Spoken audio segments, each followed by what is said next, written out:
the patients.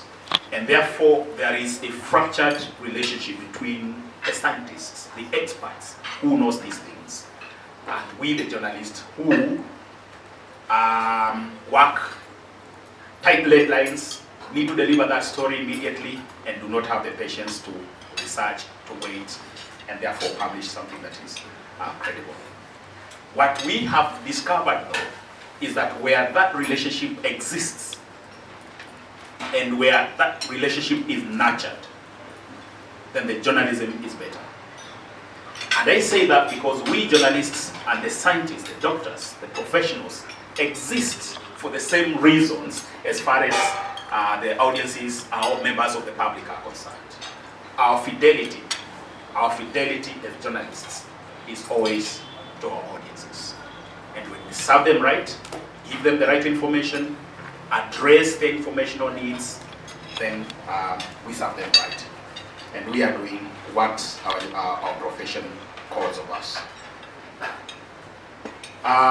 The president has said that people do not want to go for tests. And I'm wondering why. Is it that they cannot afford it, or is it that we have not told them to go for it? And when I talk about we, is we as a collective, we as journalists and the government as well. Is the government running a robust communication campaign for this? If so, where is it happening? What formats? How is it propagated?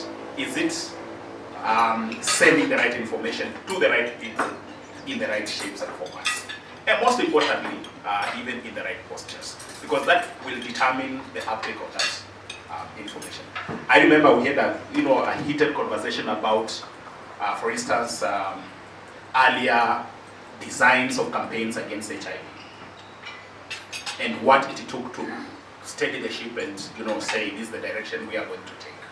Is it time we as communicators realize that something is not working as far as the HPV vaccine is concerned, or as far as prevention of cervical cancer is concerned, and redesigned our approaches to communication as far as this is concerned? I think it is important, because that then will give us a solid grounding as communicators to start moving forward.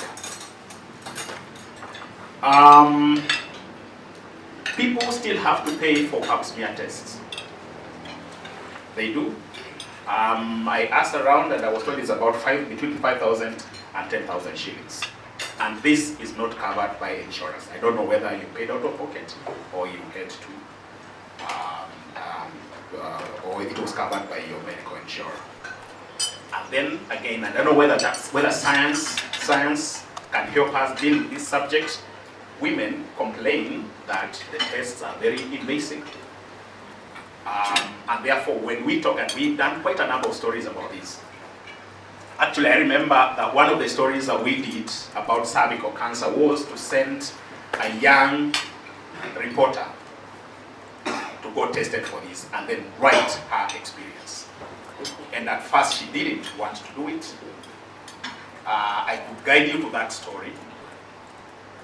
But it was one of those personal experience stories that tell the pain, the shock, the dilemma, the shame itself of going for this.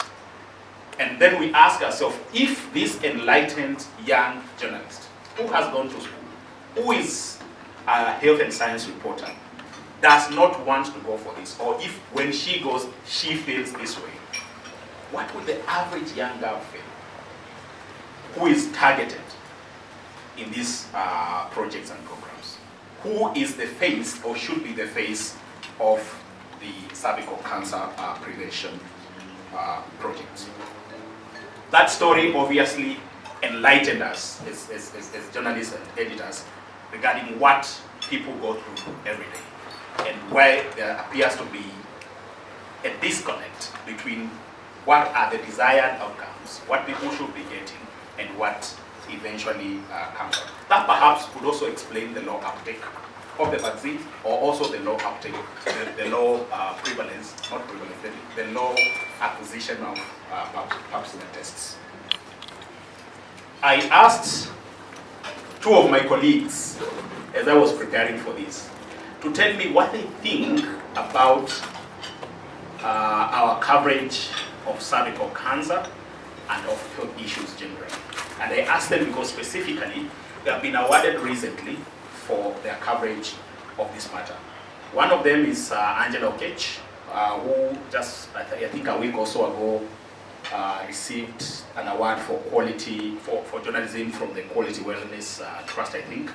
And the other one is Helen Shikanda, who has just come back from the US, where she received a global award after emerging the best journalist in the world from the American Association for Cancer Research. And I asked them, thank you very much, thank you very much. And I asked them, what do you think we are getting right as far as reporting this is concerned?